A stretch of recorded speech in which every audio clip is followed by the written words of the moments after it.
Gracias, Felipe. Bueno, buenas tardes. Para mí es un gusto y un honor estar en estas reuniones clínicas.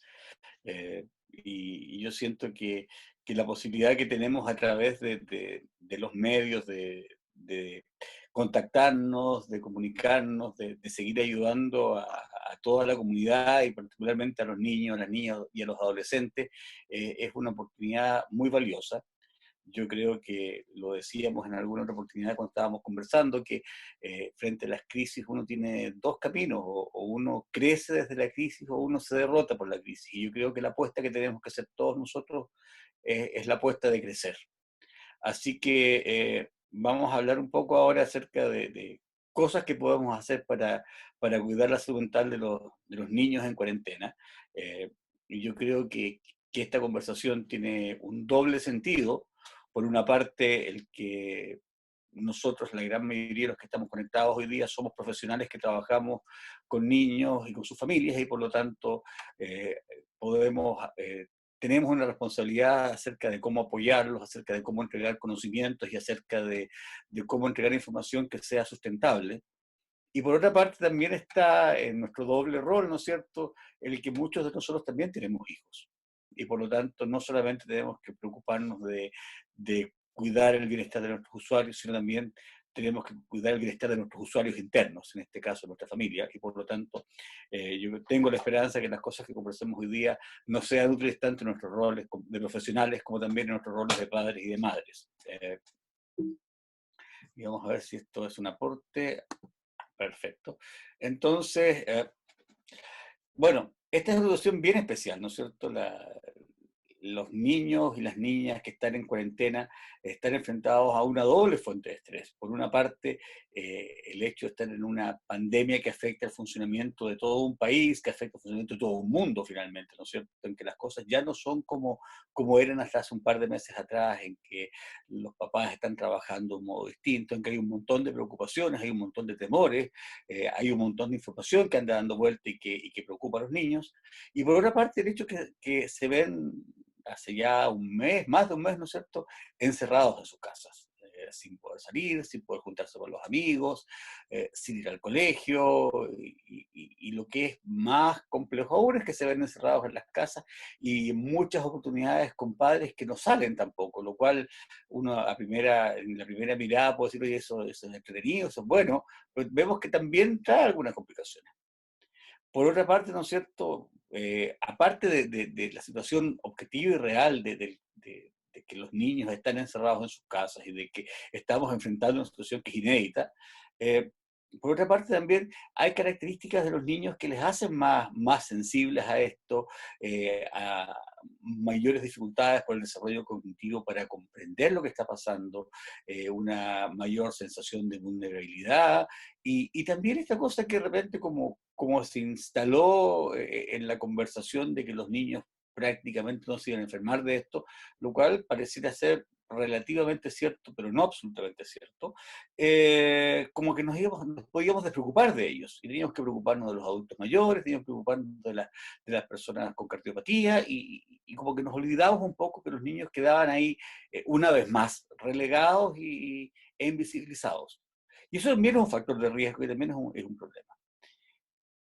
Y por otra parte, estos chiquillos, los niños, ¿no es cierto?, al ser todos nativos digitales, al haber todos nacido, tener mucha más facilidad que nosotros, posiblemente mis hijos habrían podido compartir la pantalla mucho más rápidamente que lo que yo pude, y posiblemente yo no habría podido si Felipe, que es harto más joven que yo, no me hubiera apoyado.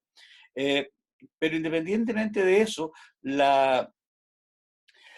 ellos tienen acceso y un acceso mucho más inmediato, mucho más rápido a la información, y por lo tanto las noticias pueden ser súper abrumadoras, súper confusas, los comentarios, las cosas que salen en redes sociales. Entonces, claro, nos informan, pero también nos alarman y a veces también nos desinforman.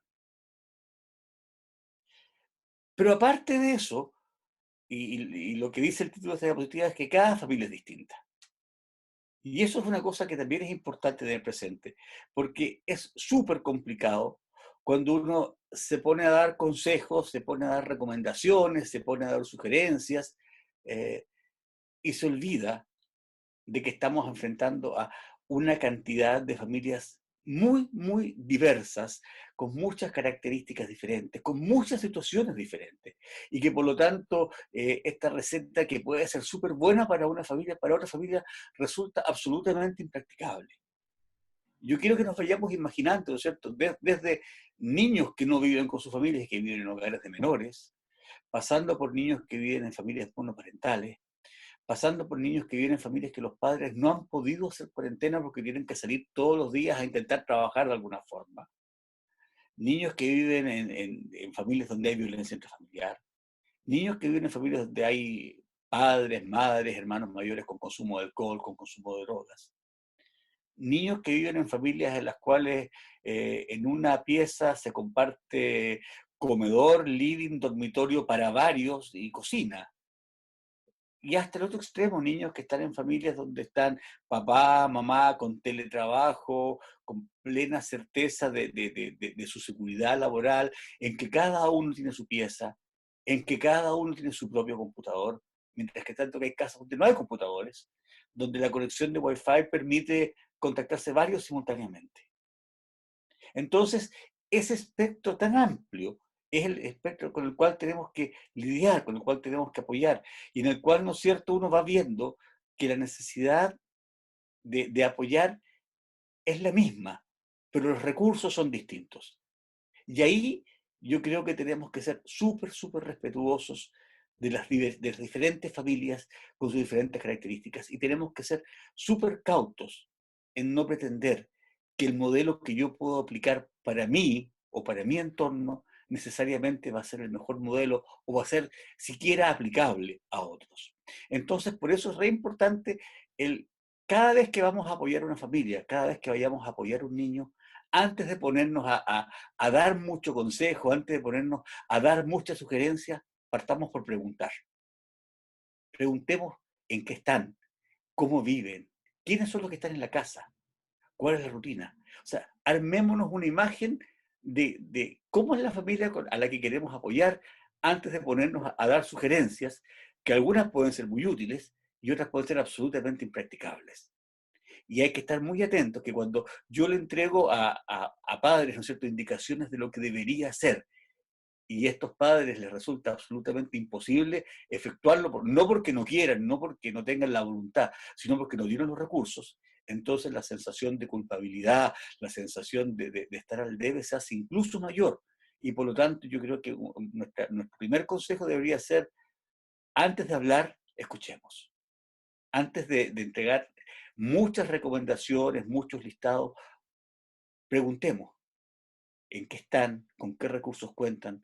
Claro que dice, hoy lo que tiene que hacer el niño es contactarse con sus amigos en internet, entonces de tal hora a tal hora. Bueno, ¿y qué pasa con los hermanos? Si hay solamente una forma, porque solamente un celular de toda la casa tiene conexión a internet y aparte de eso tiene muy poquitos gigas y hay que cuidarlos. Entonces, hay que ser atento a eso, ¿no es cierto? También hay que tener súper presente las características de la casa, ¿no es cierto? Los espacios físicos, los recursos, y también hay que tener súper presente el funcionamiento previo de esta familia. Esta es una familia que era funcional, que se comunicaban, que interactuaban, o era una familia que estaba en crisis, o una familia que venía con un nivel de conflicto muy alto. Y todas esas cosas son las que tenemos que tener presentes. Entonces, la primera invitación y tal vez la más importante es que antes de ponernos a darle tantos consejos y sugerencias, conozcamos a la familia con la que estamos trabajando y escuchemos. Yo creo que todos aquellos que vienen, ¿no es cierto?, del mundo de la salud, saben que antes que la terapéutica está el diagnóstico y que antes del diagnóstico está la historia clínica con el examen y la anamnesis. Yo creo que esto es un poquito lo mismo. Entonces, ¿no es cierto? La frase que nos llevamos es que en realidad no hay una respuesta única y no hay una respuesta que sea aplicable a todos. Y a lo mejor lo que debemos aplicar más es el criterio. Entonces, ¿no es cierto? ¿De qué forma? Porque decíamos que también era importante saber cuántos niños había en la casa y cuál era el nivel de desarrollo de cada niño. Porque cada niño, producto de su desarrollo emocional, producto de su cognitivo, producto finalmente, ¿no es cierto?, de la etapa del desarrollo en que se encuentra, va a enfrentar esto de un modo distinto. Y a lo mejor los niños más pequeños van a tener una menor capacidad de comprender lo que está pasando, una tendencia por el pensamiento mágico a ver esta cosa como muy abrumadora, como muy atemorizante, ¿no es cierto? Esto de no saber muy bien qué quiere decir y uno les advierte, tienes que tener cuidado porque esta enfermedad te puede matar, entonces eso yo me voy a morir y pucha, o el abuelito se va a morir y empezamos a asustarnos mucho. Eh, los niños más pequeños tienden a ser más dependientes, lo cual podría ser una dificultad porque la madre dice, pucha, yo no puedo teletrabajar porque tengo niños chicos y tengo que cuidarlos, tengo que hacerme cargo. Eh, Sin embargo, también es cierto, los niños chicos tienden a ser más obedientes y por lo tanto, si yo le doy instrucciones, probablemente con más facilidad las van a seguir que lo que va a ser un hijo adolescente. Por otra parte, ¿no es cierto?, los adolescentes, si ustedes se acuerdan del desarrollo normal de la adolescencia, el adolescente es la etapa en que yo soy omnipotente, en que nada malo me va a pasar, en que yo puedo tomar una serie de riesgos porque nada, porque yo estoy en la cresta de la ola y por lo tanto no estoy más allá del bien y el mal, y ese sentimiento de omnipotencia hace que de repente los adolescentes hayan hecho cosas sumamente peligrosas en esta pandemia, como esto de salir a juntarse con los amigos, irse de carrete, pensando en que efectivamente nada me va a pasar y pensando que en términos objetivos probablemente son el grupo de menos riesgo de hacer la enfermedad, pero no de ser un portador. Y por lo tanto es ahí cuando el llamado viene con el adolescente y que esta cosa no solamente es por tu salud, es por la salud de todos los que te rodean. Entonces, por una parte, ¿no es cierto? Por otra parte, el adolescente también, el adolescente normal, el adolescente común y corriente, está mucho más volcado hacia sus amigos, hacia su grupo de pares, que hacia su familia. Y de repente se ve desaferentado a sus amigos y se ve principalmente vinculado con la familia. Y eso también genera una suerte de dificultad. Pero por otra parte, el adolescente tiene iniciativa, tiende a ser proactivo, le gusta analizar las cosas y por lo tanto puede ser una buena posibilidad, una buena oportunidad de empezar a trabajar con ellos en la construcción de responsabilidades, en la construcción de hacernos cargo. Por lo tanto, ¿qué estamos diciendo? Que cada hijo, dependiendo de su edad, dependiendo de su desarrollo, nos va a ofrecer algunas dificultades particulares, pero también algunos recursos particulares que debemos utilizar. Y de esta forma, ¿no es cierto?, en el niño más pequeño, el juego, las actividades lúdicas, el explicar las cosas a través de cuentos, van a ser herramientas súper útiles, el hacer dramatizaciones donde yo puedo enfrentar mis miedos, el jugar. Jugar es una forma de elaborar lo que me pasa, van a ser herramientas. Y por otra parte, en el adolescente, la capacidad racional, la capacidad de comprometerse con causas, esto de querer asumir desafíos, son herramientas que podemos utilizar cuando estamos trabajando con nuestro hijo adolescente para ayudarlo a enfrentar esto de una mejor forma. Esto que no es mío, es de una organización que trabaja en trauma en Estados Unidos, lo que hace solamente en un resumen súper cortito, ¿no es cierto?, es ir mostrando, de acuerdo a los grupos etarios, las distintas reacciones y vamos viendo cómo van cambiando. Y los preescolares las reacciones son el miedo a estar solo, las pesadillas. Ojo particularmente con estas familias en que papá y mamá tienen que salir a trabajar. Si papá y mamá trabajan en lo que se llaman trabajos vitales, en que están obligados a asistir, ojalá se pueda hacer en rol de turnos, ojalá que papá y mamá se puedan coordinar con sus respectivos trabajos para no tener que salir al mismo tiempo y que queden los niños solos en casa, ¿ya? Pueden haber dificultades al hablar, al comunicar verbalmente las cosas, la pérdida de control de esfínter, ¿no es cierto? Ustedes se acuerdan de que las manifestaciones emocionales de los niños tienen, que son muchas veces somáticas, esto de estas, uno que llama manifestaciones regresivas, niños que vuelven hacia atrás y se empiezan a hacer pichí cuando no se hacían, niños que no quieren dormir solo, disminución del apetito y aparición de síntomas conductuales. ¿Y qué hacemos para ayudar, no es cierto? Y vamos a ver que el término de la paciencia y la tolerancia es un término que se va a repetir muchas veces, ¿no es cierto? El dar respaldo, el estar cercanos. A veces el niño no quiere una explicación y lo único que quiere es que el papá o que la mamá estén cerca, estén al lado, le apoyen. El fomentar la expresión, lo que decíamos, ¿cierto? A través del juego, a través de recreaciones. Los niños van hablando lo que les pasa a través del juego. Los niños van hablando lo que les pasa a través de las actuaciones. Pero no solo lo van hablando, lo van resolviendo.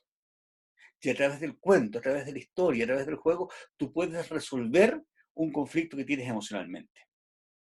Ser flexibles, ser capaces de generar cambios. No podemos quedarnos pegados en nuestras rutinas inamovibles, porque esta es una situación de cambio, ¿ya?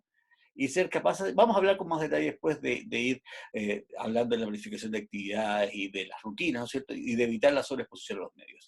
En los niños escolares, ¿no es cierto? Hay síntomas somáticos nuevamente, sensaciones, alteraciones en el apetito, la sensación de susto, ¿no es cierto? También surge un problema esto de sentirme alejado de mis pares, eh, el empezar a competir entre ellos por la atención de los padres, y el olvidarse de las actividades y olvidarse de las cosas escolares. ¿Qué cosas podemos hacer para ayudar? Lo primero que ahí no se ve, ¿no es cierto?, es hablar de lo que está pasando. Una cosa que uno tiene que ser súper constante es en no sacarle el cuerpo a hablar de lo que pasa.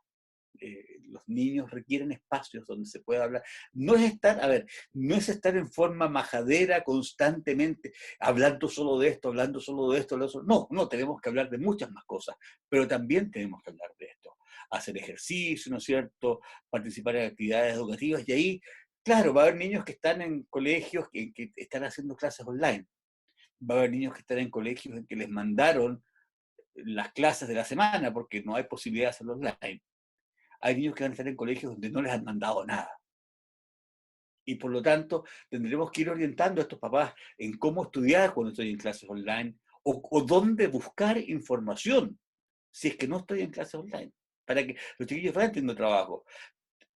Ver esto de el quehacer diario como un juego. Los niños chicos juegan a la mamá y al papá, juegan a cocinar, juegan a hacer el aseo. Empecemos a jugar juntos. Cuando yo tengo que barrer, mucha que lata que tengo que hacer el aseo. No, hagámoslo juntos, convirtamos esto en una actividad entretenida. Ser capaces, ¿no es cierto?, este es un tiempo especial, pero tiene que haber estructura. Tiene que haber ciertas normas, tiene que haber ciertas reglas. Los papás siguen siendo los papás. Y eso no solamente por un puro ejercicio de la autoridad, sino que también porque si papá y mamá siguen siendo papá y mamá, el mundo tiene cierto orden. Pese a que afuera la cosa está media caótica, en mi casa las cosas funcionan. Y eso produce seguridad, eso produce tranquilidad. Hablábamos también como los niños más pequeños, igual acá, fomentar la expresión de las emociones en los que son más buenos para hablar a través de lo verbal, en los que son más buenos para otro tipo de expresiones, usar esas otras vías de actividad, pero hay que ser cauto. Uno potencia el que se hable de esto, uno estimula hablar de esto, pero uno no se puede quedar pegado en esto. Uno tiene que ser capaz de moverse, ¿no es cierto?, entre todas las otras facetas que tiene la vida. La pandemia, la crisis, la cuarentena es una cosa que nos está pasando, es una cosa muy importante, pero no es el único elemento que determina nuestras vidas. Y por lo tanto, en nuestras conversaciones, en nuestros diálogos, tenemos que ser capaces de reflejar eso, de demostrarnos que sí, esto nos importa, sí, esto es relevante, pero esto no es lo único. Y por lo tanto tenemos que ser capaces de enfrentar las otras cosas y de usar las otras cosas. Vamos a ver, ¿no es cierto?, cómo tenemos que ir fomentando espacios de participación dentro de la familia. Ahora, es curioso que estamos recomendando hacer cosas que son las cosas que deberíamos hacer normalmente. Conversar con nuestros hijos, escucharlos, hacerlos más partícipes de proponer cosas, ¿no es cierto? Ser capaces de crear ideas y también, ¿no es cierto?, al igual que los niños más pequeños, ser capaces de limitar la exposición a los medios. Y en los adolescentes aparecen trastornos del sueño y el apetito, aparece agitación, aparecen alteraciones del comportamiento, aparecen conductas de rechazo escolar. Y aquí lo que hay que hacer nuevamente, el adolescente tiene que hacer mucho más cognitivo, intenta hacer mucho más del diálogo y la conversación y por lo tanto invitarlo. Pero acuérdense una cosa importante cuando uno conversa con los adolescentes, no partir con un discurso uno, preguntarles, preguntarles a ellos, que ellos parten el diálogo. No, no quiero contar, pero cuéntame, a ver, hablemos de otra cosa. Y poco a poco te vas dando cuenta que el adolescente también quiere ser escuchado, aunque a lo mejor no quería hablar contigo, pero ya que estás tú, va a hablar contigo. Entonces, con eso en mente, ¿no es cierto?, uno genera un diálogo con los adolescentes y va, pero también les va potenciando que vayan haciendo otras actividades, vayan haciendo, y que de alguna forma logren mantener el contacto con su entorno. Ahora, esto es re fácil cuando en la casa hay un buen internet, cuando cada uno tiene un computador, cuando mi teléfono tiene muchos gigas y puedo contactarme. Y no es tan fácil cuando vivo en una casa donde solamente una persona tiene un teléfono celular. Pero tenemos que ir intentando, ¿no es cierto?, generar esos espacios. Ayudarlos a ellos a dialogar, ayudarlos a ellos a que también los distintos subsistemas, el subsistema parental mantenga su autonomía, el subsistema de los hijos también tenga su capacidad de resolverse, de hablar. Es tratar de mantener una vida, un funcionamiento que sea lo más saludable posible.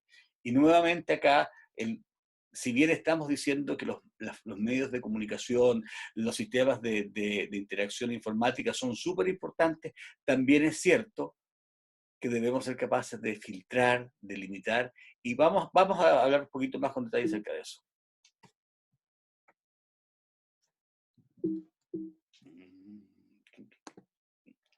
Entonces, ya, vamos ahora ya a las cosas que tenemos que hacer.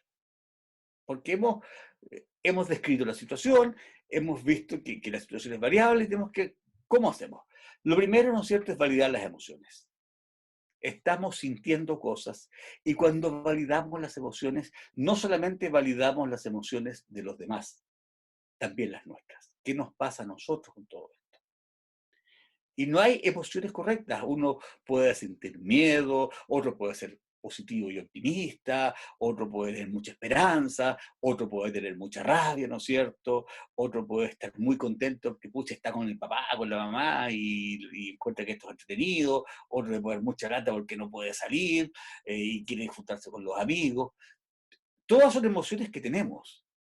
Las emociones las tengo y las siento. Lo que yo puedo controlar no es la emoción, es la conducta, es lo que hago desde mi emoción, cómo expreso mi emoción, cómo transmito. Y es ahí donde nosotros debemos ayudar a que el niño entonces exprese sus emociones de un modo que sea saludable, de un modo que sea constructivo.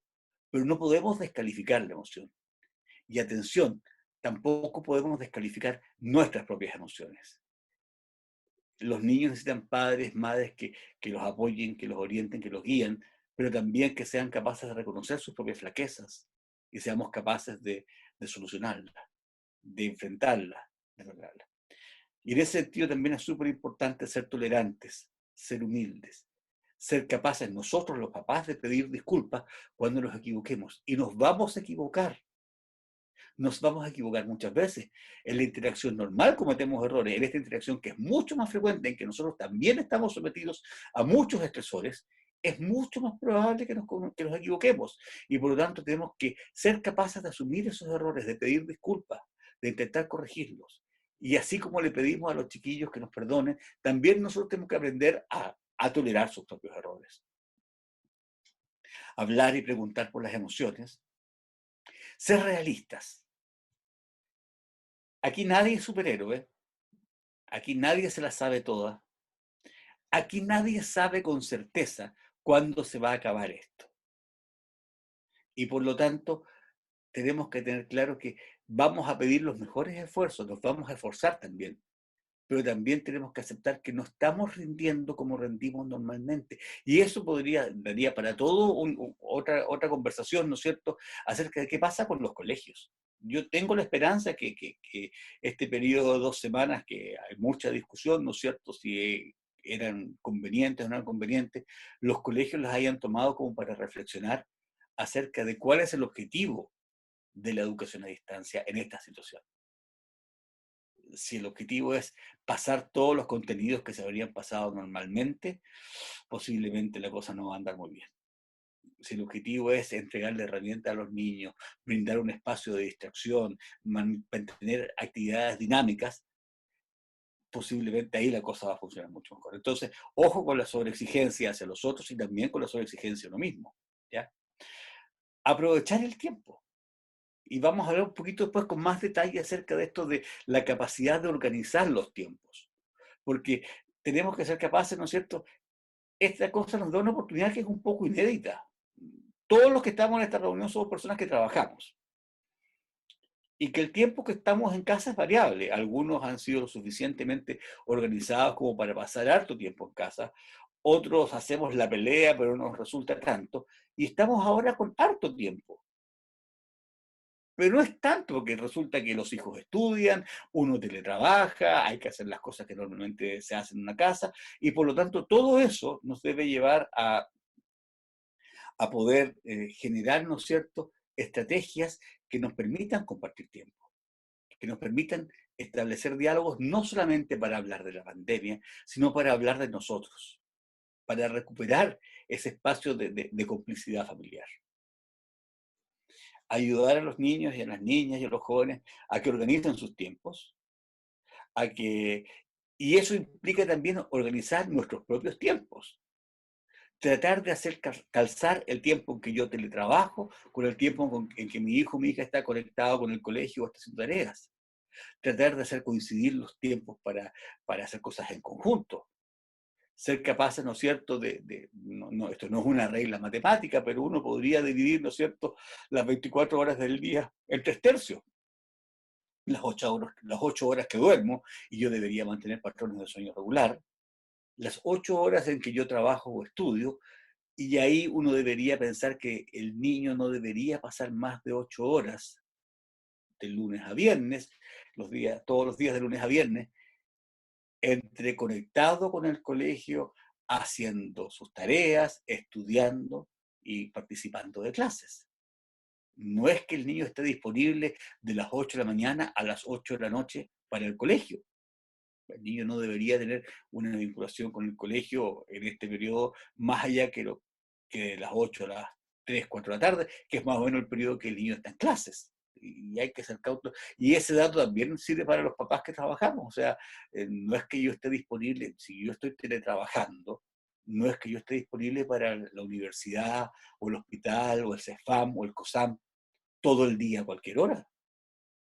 Yo debería estar disponible en el horario en que yo estoy trabajando. Y el resto del día debería poder hacer otras cosas.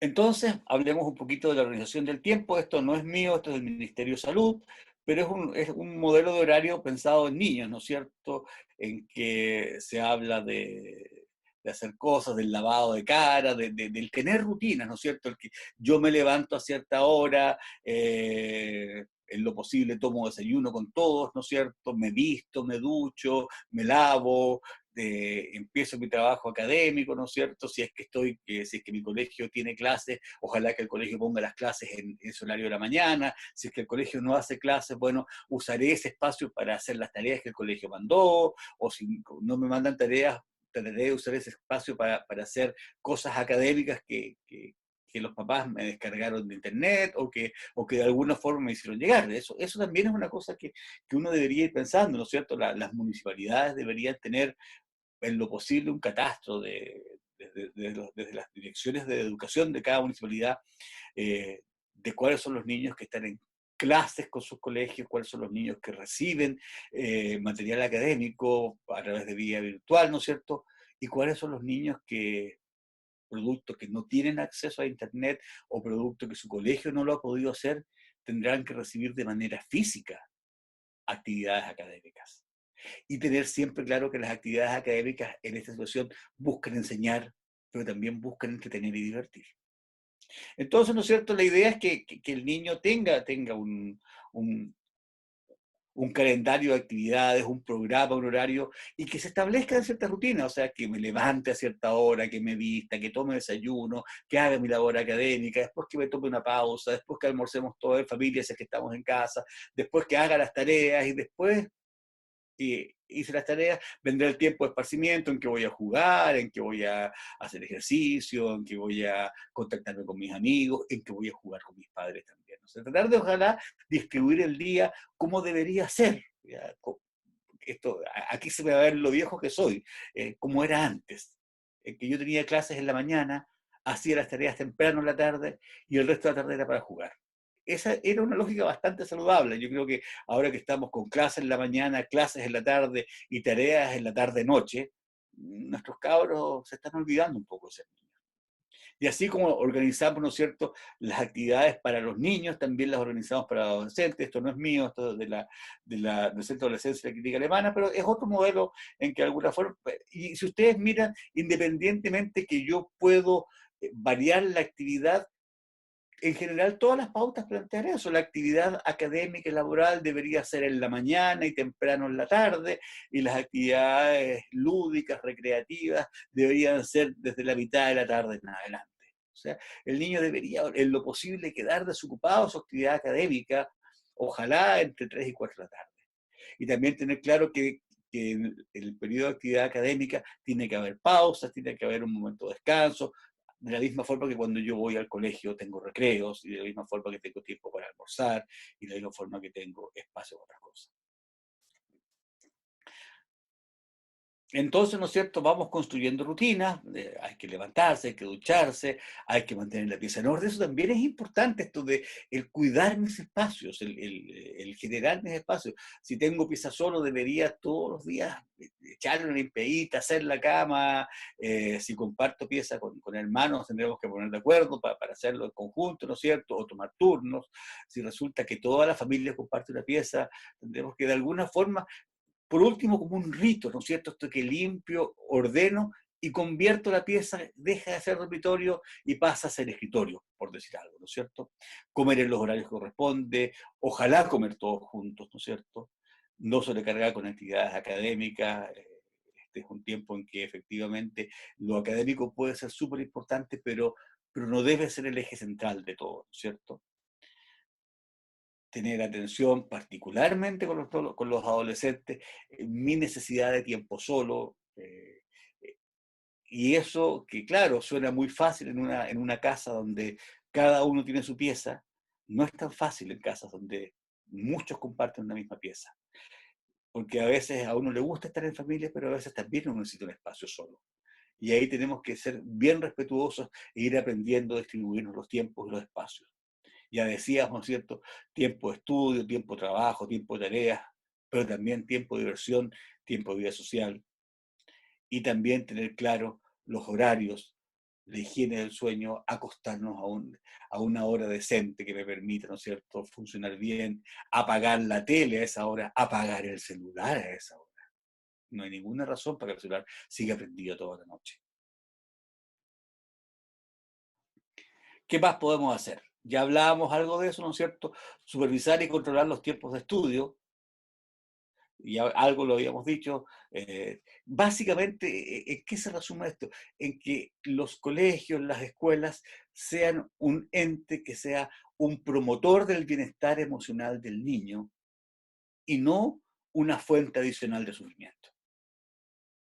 Que los colegios tengan súper claro que cada niño tiene diversas capacidades, diversas habilidades, pero también diversos recursos.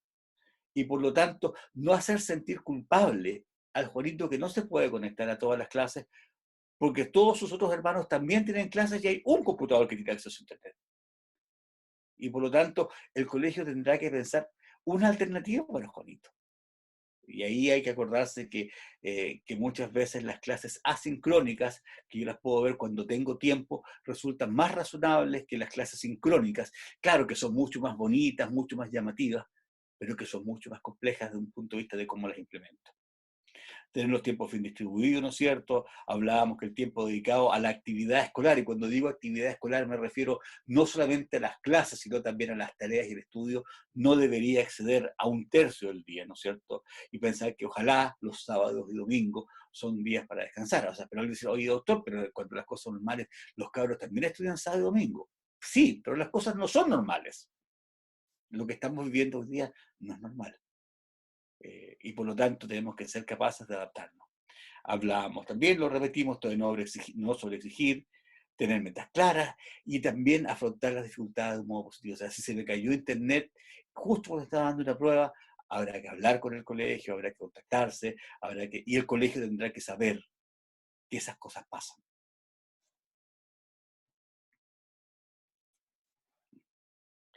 Hablábamos también, ¿no es cierto?, de ser capaces de resguardar la privacidad de los espacios personales, sobre todo en los adolescentes, en que la búsqueda de autonomía es súper importante.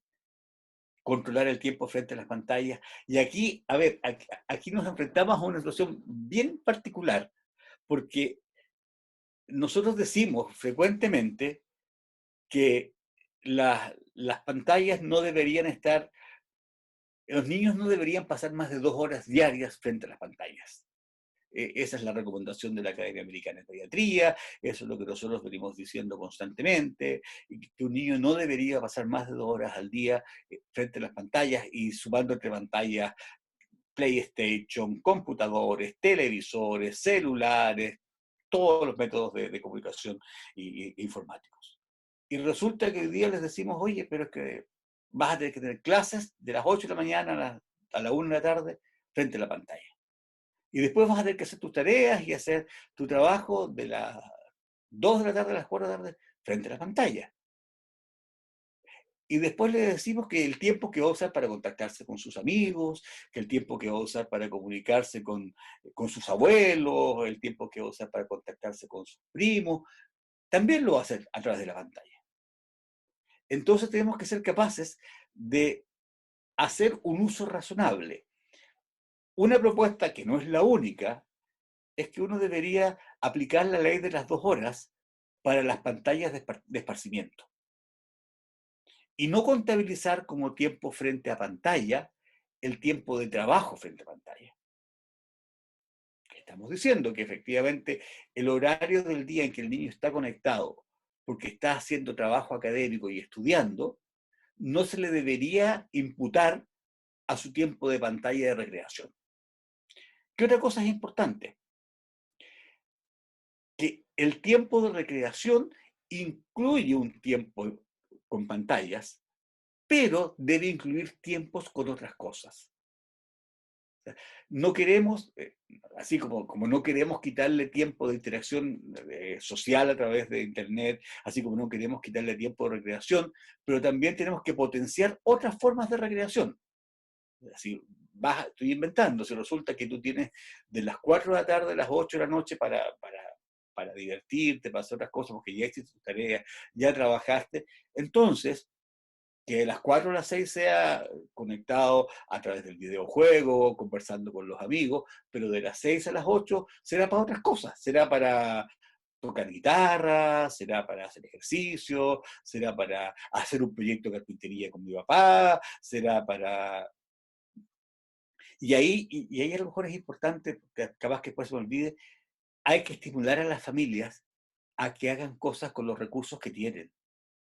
Hay que estimular a las familias para que puedan usar lo que tienen. O sea, si es que yo tengo muchas cosas, que bueno, pero si no tengo muchas cosas, tendré papel, tendré lápiz, tendré piedras, tendré plantas del patio, tendré ropa vieja, tendré artículos, tendré cosas, y esas cosas hay que utilizarlas.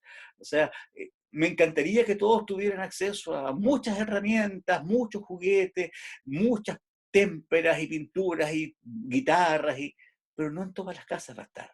Entonces vamos a tener que usar las cosas que tenemos. Y puedo usar calcetines para hacer títeres, y puedo usar las manos para hacer sombras, y puedo usar mi cuerpo para jugar. Por lo tanto, tenemos que ser creativos, tenemos que estimular a las familias a que usen los recursos que tienen. Pero volvamos a las pantallas, ¿no es cierto? Decíamos esto de distribuir los tiempos, de potenciar la ocupación del tiempo en otras actividades, pero también acordarnos que los papás debemos ser activos en relación al uso de la tecnología por parte de nuestros hijos. ¿Qué quiere decir eso? Ver qué están viendo, conversar de lo que se vio, interactuar con ellos, usar la información recibida para hablar de ella, para analizarla, y también censurar. Esto que, chiquillos, cada vez que veis este programa termináis alterado, porque dicen puras tonteras. A lo mejor tenemos que cambiar. Y evitar las pantallas justo antes de acordarse. En esa yo no estoy de acuerdo con los colegas de la clínica alemana. Ellos plantean, ¿no es cierto?, actividades relajadas antes de dormirse y entre otras cosas, ver televisión. Ojo, las pantallas no son muy buenas justo antes de acostarse. Por lo tanto, ojalá que las actividades relajadas antes de dormirse sean leer un libro, hacer otras cosas y no estar conectados a los métodos informáticos. Hablábamos, ¿no es cierto?, de potenciar el uso de otras actividades. Es, a ver, en tu tiempo de recreación hay cosas de informáticas y tecnológicas, pero no son las únicas cosas que hay. Y ahí, ¿no es cierto?, llegó el momento de sacarle el polvo, la telaraña a los naipes, al dominó, y si no hay naipes y dominó, al bachillerato, al gato, y armar competencias, y si la casa tiene espacio, hay un patio, hacer una búsqueda del tesoro, y empezar a crear actividades, jugar a las películas, jugar a las mímicas, jugar a adivinar personajes, o sea, otra cosa atenta, los adultos nos hemos olvidado de jugar, y jugar es súper saludable. Por lo tanto, aprovechemos de jugar. Planificar actividades en conjunto, no solamente el juego, el aseo, cocinar, reparar cosas, arreglar cosas. O sea, este Lolo que está entrando en la adolescencia, bueno, querés ser autónomo, vamos, hagamos cosas juntos, hagamos las cosas que después vas a tener que hacer cuando seas grande. Mantener una alimentación saludable, y eso a veces suena súper irrespetuoso cuando uno habla con familias que no pueden planificar la minuta del mes o de la semana, porque la verdad no saben qué van a comer mañana. Y eso es un tema súper complicado para el cual yo no tengo una solución y no tengo una respuesta, salvo que eso no debería pasar. Pero sí, ¿no es cierto?, tratar de que los cabros coman de la forma más sana posible, mantener un buen nivel de actividad física. Yo no sé si lo harán ellos, espero que sí, pero yo espero que en la jornada académica los niños también tengan clase de educación física. O sea, yo creo que los chiquillos en su jornada académica, en que están aprendiendo matemáticas, están aprendiendo historia, también deberían, dentro de las cosas académicas que el colegio entrega, tener actividad física, porque los niños cuando van al colegio hacen educación física, y también dentro de las cosas que el colegio entrega, deberían tener actividad artística. Y por supuesto, ¿no es cierto?, facilitar el contacto con la familia extendida, facilitar el contacto con los amigos, o sea, el permitir, ¿no es cierto?, que el niño, no solamente el niño, toda la familia, mantenga su red, mantenga su espacio. Y también nosotros tenemos cosas que hacer al respecto, ¿no es cierto? Porque también somos parte de esta historia. No contaminar el tiempo compartido con el trabajo, tratar de nosotros también tener nuestros horarios, tratar de nosotros también acotarnos bien los límites y el espacio que estamos juntos, ¿no es cierto? Aprovechar de estar juntos y no estar preocupados que me van a llamar del hospital para ver una cosa, o me van a llamar de aprender a escuchar. Es terrible reconocerlo, pero yo creo que muchas veces nos pasa que nos hemos olvidado de cómo hablar con los niños. Y este tiempo nos obliga a hacerlo. Y qué bueno que nos obligue a hacerlo, y aprovechémoslo, y aprendamos, y recordemos. Criticar de un modo constructivo y positivo. Estar en cuarentena no es carta blanca para que hagas lo que quieras. No es ausencia de límites.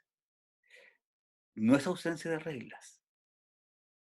Pero es más flexibilidad, es reglas nuevas, razonables y comprensibles. Y siempre debería ser, una crítica constructiva y positiva. No evitar hablar de los temas complejos, no pretender saberlo todo. No tengo la respuesta para todo. Predicar con el ejemplo, nosotros los adultos. Si le decimos que tiene que lavarse las manos, tenemos que lavarnos las manos nosotros. Si le decimos que tiene que hacer ejercicio, tenemos que hacer ejercicio nosotros. Si decimos que tiene que respetar los horarios, tenemos que respetar los horarios. Si le decimos que tiene que resolver los conflictos de un modo pacífico, tenemos que resolverlos. Si le decimos que tiene que pedir disculpas cuando se equivoca, tenemos que pedir disculpas cuando nos equivocamos. Trabajar en equipo dentro de la familia, dentro de la casa, recuperar un norte común y trabajar en equipo como comunidad, con la red social, con el entorno, con el colegio, con los centros de salud. Pasarla bien juntos, aprovechar el tiempo. Vivir en familia debería ser una cosa gratificante, aunque el tiempo sea difícil. Lo que dice arriba es juntos podemos lograrlo, algo así, pero lo importante, ¿no es cierto?, es que esta es una cosa que tenemos que ir trabajando todos en conjunto, que es una cosa en que no hay una solución correcta, y lo que hay que hacer, ¿no es cierto?, es tener la mejor disposición para apoyar a las familias con las que tenemos que trabajar, para entregar respaldo, para entregar consejos, pero por sobre todo, para estimularlos a ellos a buscar sus propias soluciones. Porque la verdad, la realidad de cada familia es distinta y nosotros somos seres externos que podemos llevar algún cúmulo de conocimiento, pero que debemos ayudarlos a ellos a que gestionen ese conocimiento de una forma que les sea funcional y que les sea útil. Y creo que ahí yo debería apretar acá y decir que dejar de compartir y estamos.